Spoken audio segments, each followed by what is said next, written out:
What's up mga kuwapo? Naimbitahan po pala kami dito sa bahay nila Boss Jason and then nila Nanette para sa kanilang pamimigay ng premyo. What? Ano? Tama po yung narinig nyo. Pamimigay ng blessing at papremyo. So every year po ginagawa nila to sa kanilang mga client, sa kanilang mga friendship, sa kanilang mga kaibigan. So lahat po ng pupunta sa kanilang bahay, mayroon pong matatanggap. Wala pong uuwi ng luhaan. So eto nga si Shane, naglilista na ng mga pangalan at dinodouble check na rin yung kung sino-sino yung mga nasa bahay. Baka mamaya may makalimutan at walang matanggap. Naku, patay ikaw ang sisisihin yan.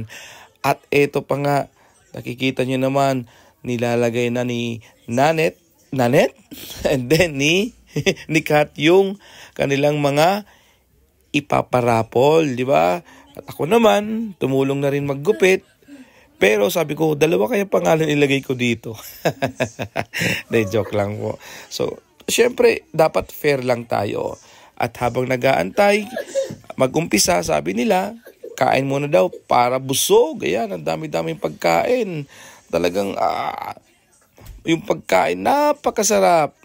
Simula nung gabi hanggang kinagabihan ulit. Susunod na gabi, ang sarap ng mga pagkain. Siyempre, may kasama mga tagay-tagay na rin yan ng mga boys, di ba? Merry Christmas! Guys, eto na yung pinakahintay natin every year. Crowd control. Crowd control. Eto na yung pinakahintay natin every year, di ba? Siyempre, with Ate Nanette and Kuya Jason, every year hinihintay natin to, di ba?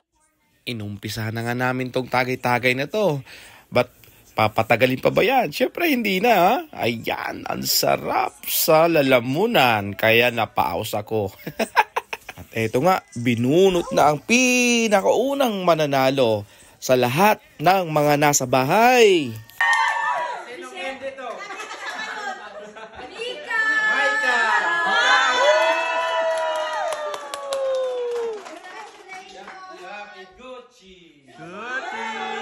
Wow! Congratulations! Nandito siya! Ano ba? W! William! Sariwa! Sariwa! Di ba nyo makikita nyo naman? Talagang uuwi kayo ng masaya. Di ba? Kung ganyan ba naman ang matatanggap mo, bakit ka ba magreklamo? Ba't ka ba mag-complain, di ba? Eto nga si Ann, ang naregalo sa kanya yung relo na gusto niya at binigyan pa siya ng extra para sa kanyang mga anak.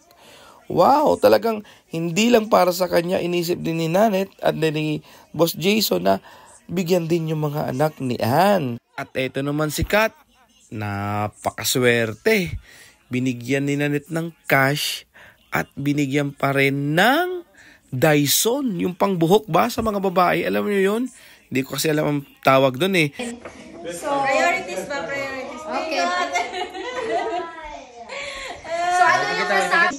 Kaya ko naman, kasi ito nga ginagawa ng angels ko, matagal ko na itong ginagawa. Kaya ko lahat, kaya ko mag-invoice, kaya ko mag-ship, kaya ko mag-entertain ng clients. Pero, ang kapalit nun, wala na akong quality time for myself, wala na akong time sa asawa ko, wala na akong time sa sarili ko, pero nandun yung pera. Diba? Tama nga naman. Mayroon kang ang pera, nasa iyo na lahat, pero ang importante yung quality time mo sa pamilya mo, sa asawa mo, sa sarili mo. Kailangan mo rin naman alagayin yung sarili mo eh. Kailangan mo i-treat yung sarili mo. Kailangan mo magpaganda. At kung ano-ano pa. Kaysa naman maging busy ka, wala ka ng time sa sarili mo. Eh paano pala kung mayroon ka pang anak? 'Di ba? Pero kung ano man yung tinatamasa nila ngayon, hindi po yan madali. Dumaan po sila sa pinakababa. Naghirap po sila. Alam nyo, pag kinikwento nga nila Boss Jason tsaka nila Nanette yung pinagdaanan nila, pinakita yung picture kung paano sila nagsimula. 10 gold, pupunta sila dito sa kaibigan nila magbebenta. May dala silang 10 bag, ibebenta nila. So, ganyan nagiging rotation nila noon. Hindi yun sinasabi na napakaswerte mo kasi naging successful ka. Hindi. May ginawa po sila. Ginawa nila yung pagsusumikap, pagpupursige. Kaya po nandito sila or nasa tugatog sila ng kaunlaran. Pero hindi sila naging madamot. Siyempre, business is business, di ba? Kailangan mo rin tumubo. Pero lahat ng yon talagang binabalik din nila sa mga kaibigan nila, sa pamilya nila. Kaya believe nga ako sa kanila na hindi pa rin nila nakakalimutan na magpasalamat sa Diyos, magpasalamat sa mga kaibigan, sa lahat ng mga sumusuporta sa kanilang business, sa mga client nila. Kaya every year ginagawa po nila to. Ang nakuha ko si Michelle. At eto nga si Michelle, nanalo ng Burberry na shades. Ang mahal kaya niyan. Pero trip ko yung shades mo, Michelle. Pa-Arbor na lang.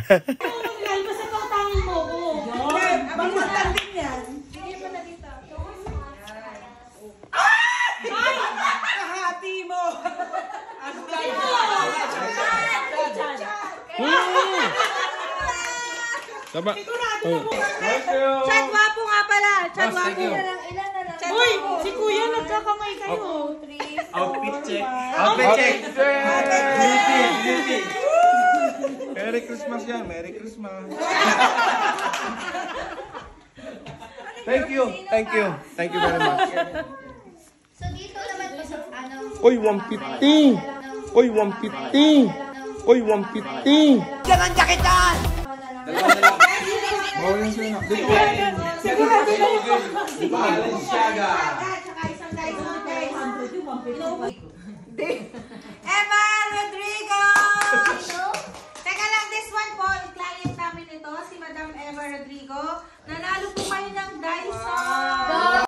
Ayun, binunot na nga po yung grand prize at ang mapapanalunan, Dyson Vacuum. Wow! Ang ganda nun ah. At ang mahal, ganyan mamigay sila Nanette at Jason sa kanilang mga loyal client. Ay! Ay! Ay! Ay! Ay! Ay!